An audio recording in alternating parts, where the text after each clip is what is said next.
Hello. So the first thing we're going to do with non-right angled trigonometry is learn how to calculate the area of a triangle. Before, we've been able to use the formula area equals a half times base times height, but what we're going to do is learn how to calculate the area of any triangle using some trigonometry. But before we start that, let's just make sure we can remember how to label a triangle.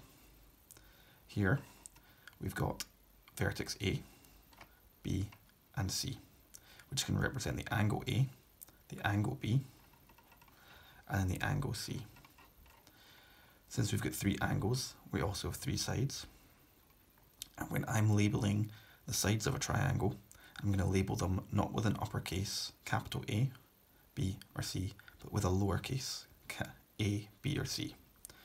So this is angle A, which means opposite it is length A. So if this is angle B, length B. And if this is angle C, length C. Okay? And if we know how to do that, using the formula, area equals a half AB sine C, we can calculate the area of a triangle. Okay? So we look here, side A, side B, and then angle C is here. So really what it boils down to is that if we know two sides and the angle between them, we can calculate the area of any triangle.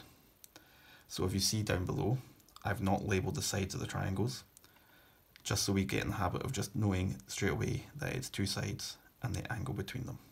Okay? You're given this formula in the exam, so we don't need to remember it, but it's good to be able to use it perfectly. So, if we come to example 1, I've not labelled the sides like I've said, doesn't matter, we've got two sides and the angle between them. Side of 2 meters, side of 4 meters, the angle between them. So, write out the formula. A half AB sine C. So a half times one side times the other side times sine of the angle between them. There we go. And we can just put that into our calculator. So we've got 1/2, so 0.5 times 2 times 4 times sine 61 gives us 3.498,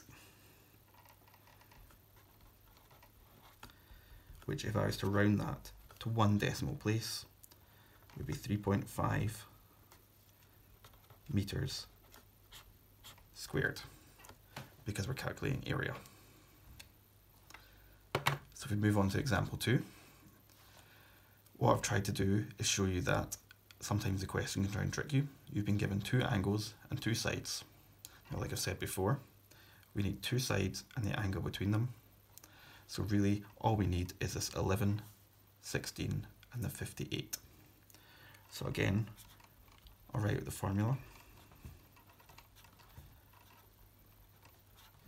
And then substitute in one side,